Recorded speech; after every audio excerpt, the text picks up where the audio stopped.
Okay, so welcome to today's video. I'm doing a Donald Trump versus Joe Biden matchup. Donald Trump's running mate in this scenario is Mike Pence, and Joe Biden's running mate in this scenario is Kamala Harris. Now, I know that Joe Biden's running mate is very much up for consideration. Right now, I just see the most likely candidate to be Kamala Harris.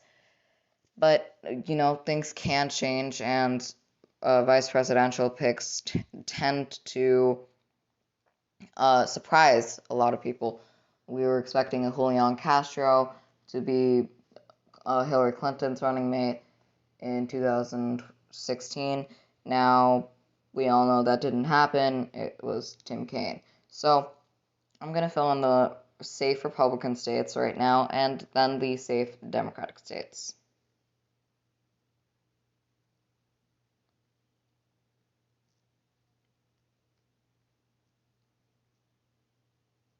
Now, I know the safe states and the swing states, likely, so on, are very much up for consideration because, as we know, South Carolina is trending more and more Democratic. By 2028, it's speculated that that will be up for grabs. Montana, maybe by 2000 and by 2030, will be up for grabs by the Democrats. So we've seen a lot of demographic shifts leaning in favor of Democrats. So these should all be taken with a grain of salt. So Washington, Oregon, California, Mexico, Illinois, the East Coast, the northern East Coast, sorry. The southern East Coast is very much up for debate on who it is going to, because you have states like Vermont, not Vermont, Virginia, that is leaning towards the Democrats right now. North Carolina, which is a swing state, Georgia, which is a swing state, Florida, which is a swing state. The southern East Coast is very much up for consideration on which ideology they are most interested in.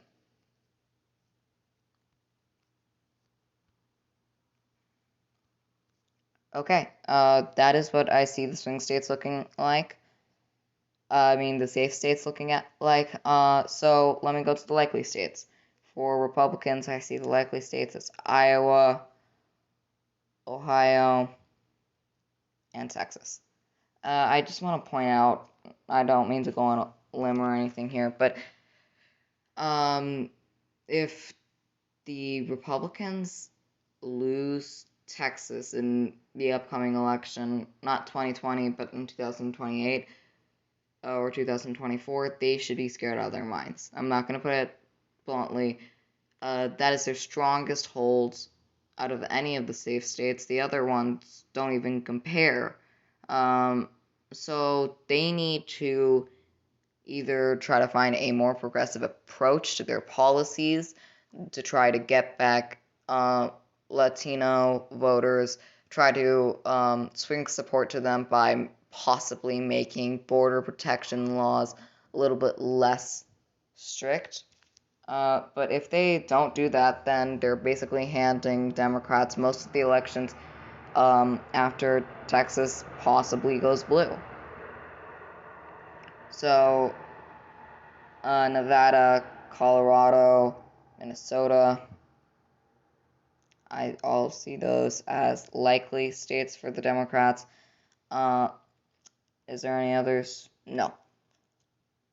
And now I'm going to go to the lean states for the Republicans.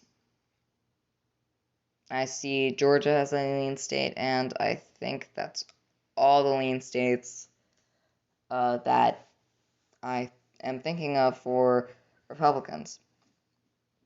Now, if because it's Joe Biden versus Donald Trump, a this is not a normal election season. This is this is not what you'd expect a map to look like most of the time. I mean, Arizona is up for grabs most of the time. It's very much considered a Republican state, or at least a lean Republican state. This election season, who knows? It's one of the most likely states to flip to the Democratic column this election season. Now, I'm going to go to the Democratic lean states. Sorry, not lean. Yeah, lean. New Hampshire, Pennsylvania, Michigan. Those are all lean states in my opinion. So I think that we can all agree that Florida, North Carolina, Wisconsin, and Arizona are going to be highly, highly contested states this election season. Wisconsin probably being the most contested. Before this COVID-19 pandemic, they were in a tie, an absolute tie. Now, now Joe Biden holds the favor there. So now I'm gonna go to the tilt states, or the tilt districts because of Maine, Arizona. If Arizona goes to Joe Biden, that is going to push Joe Biden over the edge. I think he has strong support within the Rust Belt. The two ones that give him the most support are Minnesota and Michigan. Wisconsin is more of a conservative Rust Belt state. Not a Rust Belt state, sorry. No, Rust Belt state, sorry. A more conservative Rust Belt state than the others, but still a swing state for grabs. Wisconsin, I see right now as being pretty much a tilt to the Democrats, and then these two I see as being tilts for Republicans. Now, based off of polling right now, not based off of what I generally think is going to happen, based off of polling, Joe Biden carries the lead in Florida, and I do know that there are hidden Trump voters in those, but I mean, I don't think there's going to be that many hidden Trump voters. It's the 3% difference in Florida, of all places. That gives me some indication that this election might be might be a little bit more big of a difference. There might be a bigger margin than we previously thought. I do think this is going to be a tight race, but seeing that Florida is leaning Democratic right now, or tilting Democratic right now, if I put it there, then they've already gotten over what Donald Trump's got in 2016. But if I don't put it there, they don't, just because Donald Trump is an incumbent who has a very energetic base and who had a pretty good economy throughout his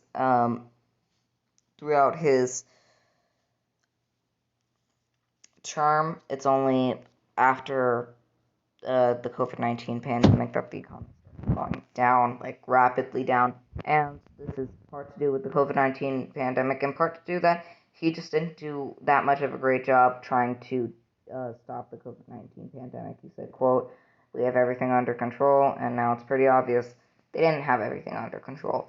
So I'm gonna put all of these states, I'm gonna solidize them. I don't even know if that's a real word.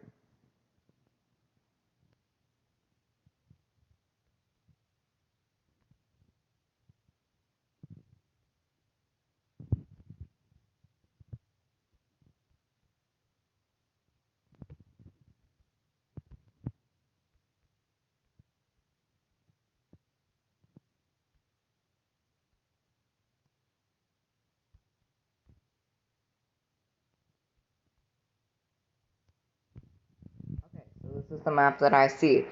That I think generally gonna happen in 2020. Now there are two states that are Actually, there are a lot of states that are debatable. Um, Wisconsin probably being the biggest one, but North Carolina, Florida, and Arizona are definitely up for debate. The other ones I do see as going to Democrat or Republican this election season. I don't think there are going to be any Republican pickups this election season if Donald Trump manages to win in 2020 despite the COVID-19 pandemic. It's going to be by a, a, a very little margin, and he's going to get much less electoral votes than he did last time. And last time he didn't get a strong amount of electoral votes, considering uh, the other uh, presidents that have came before him, like Barack Obama, like Ronald Reagan. These are all people who won their elections with pretty good amounts of electoral votes. Both of them had landslides. And Donald Trump had 306 electoral votes. That's not a huge margin.